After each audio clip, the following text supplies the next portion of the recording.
धोखा। ये कहानी है धोखे के बारे में। इस कहानी में एक बिजनेसमैन गांव के लोगों को धोखा देकर चला जाता है। एक दिन गांव में एक बिजनेसमैन आता है और वो गांव वाले से कहता है कि मेरे पास एक स्कीम है और इस स्कीम से आप लोगों को अच्छा फ़ायदा भी होगा। बिजनेसमैन की बातें सुनकर गांव वालों को उस स्कीम के बारे में जानने में दिलचस्पी दिखाई। उस बिजनेसमैन ने गांव वालों से कहा कि स्कीम ये है कि बंदर खरीदना चाहता हूँ और आप लोगों को मुझे बंदर पकड़कर देने हैं। मैं हर एक बंदर को आपको 100 रुपये दूंगा। गांव के लोग खेती का काम करते थे, लेकिन उन सभी ने सोचा कि ये काम भी बुरा तो नहीं है। गांव के लोग अब बंदर पकड़ने में जुटे जाते हैं।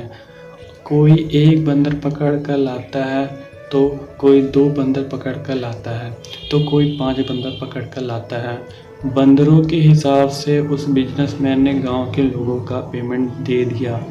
गांव के लोगों को भी ऐसा महसूस हुआ कि उन सभी को अपनी मेहनत के हिसाब से पैसे मिले हैं और ये बिजनेसमैन ईमानदार है। कुछ दिनों बाद वो बिजनेसमैन वापस गांव आता है। इस बार वो गांव के लोगों से कहता है कि इस बार मैं आप सभी को हर बंदर के 300 रुपये दूंगा। आपको मुझे बंदर पकड़ के देने हैं। गांव के लोगों ने आपस से मिलकर ये तय किया कि हम ये काम करेंगे, किंतु इस बार बंदर इतने बचे ही नहीं थे, इसलिए उन लोगों का बंदर ढूंढने में दिक्कत हो रही थी। आसपास के गांव में भी बंदर विलुप्त हो रहे थे। इस बार गांव के लोगों ने बंदर ढूंढने में बहुत मेहनत की, फिर भी पिछली बार की तुलना में इस बार कम बंदर मिले थे। अंत में गांव के लोगों को सफलता मिली और जिसने जितने बंदर पकड़े थे उनके हिसाब से बिजनेसमैन ने सभी को पैसे दे दिए। थोड़े दिनों बाद ये बिजनेसमैन फिर से गांव में आता है और गांव के लोगों से कहता है कि इस बार मैं आपको हर बंदर के 500 रुपये दूंगा। गांव वाले ने सोचा कि अब बंदर मिलने मुश्किल है, क्योंकि आसपास के गांव में भी अब बंदर नहीं रहे हैं। उन सभी ने मिलकर तय किया कि हम अपनी खेती में ही ध्यान देंगे और इस बार बंदर पकड़ने का काम नहीं करेंगे।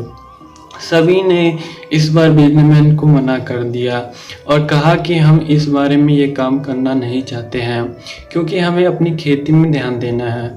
इस बार वो बिजनेसमैन चला जाता है। थोड़े दिनों बाद वो बिजनेसमैन फिर से गांव में आता है और वो इस बार गांव वाले से कहता है कि इस बार मैं आप सभी को हर एक बंदर के 2000 रुपये देने वाला हूँ। आप सभी को मुझे बंदर पकड़कर देने हैं। बिजनेसमैन ने पहले भी गांव के लोगों को पैसे दिए थे, इसलिए उन लोगों को इस बिजनेसमैन पर भरोसा था। लेकिन बात ये थी कि अब बंदर बचे ही नहीं थे। गांव के लोगों ने उस बिजनेसमैन से कहा कि बात यह है कि अब बंदर बचे ही नहीं हैं और हमें मिलेंगे भी नहीं, इसलिए हमें ये नहीं कर सकते। बिजनेसमैन ने कहा अच्छा ठीक है, और वो निकल जाता है। लेकिन उस बिजनेसमैन के साथ उसका एक नौकर भी था और उसने गांव के लोगों से कहा कि मेरे सेठ तो चले गए, आप सभी चाहे तो मुझसे 1000 रुपये में बंदर खरीद कर सेठ को 2000 रुपये में बेच सकते हैं। गांव वालों ने कहा कि अच्छा ठीक है, हम ये करने के लिए तैयार हैं, क्योंकि उन सभी को उस बिजनेसमैन पर पूरा भरोसा था। गांव के लोगों ने उस बिजनेसमैन के नौकर से बंदर खरीद और वो नौकर भी बंदर देकर वहां से निकल गया। वो बिजनेसमैन वापस कभी भी उस गांव में बंदर खरीदने के लिए नहीं आता है। सच तो ये था कि वो बिजनेसमैन ही अपने नौकर को ऐसा करने के लिए बोल कर गया था। बिजनेसमैन और उनका नौकर दोनों मिलकर गांव के लोगों को धोखा देकर चले जाते हैं। मॉरल: हमें बिना कुछ सोचे किसी पर भी विश्वास नहीं कर लेना चाहिए, क्योंकि ऐसा करने से हमें अक्सर दूसरों से धोखा ही मिलता है। हमें किसी की बातों में नहीं आना चाहिए और किसी पे भरोसा करने से पहले 100 बार सोचना चाहिए। मैं उम्मीद करता हूँ कि ये कहानी आपको पसंद आई होगी। इस कहानी पे आपकी क्या राय है, कमेंट करके हमें ज़रूर बताएं। अगर आपको कहानी पसंद आई है तो वीडियो को लाइक एंड शेयर करना बिल्कुल ना भूलिए। चैनल पर नया है तो चैनल को सब्सक्राइब जरूर कीजिए। कहानी सुनने के लिए आपका बहुत बहुत धन्यवाद। मिलते हैं किसी नए वीडियो में, तब तक के लिए जय हिंद।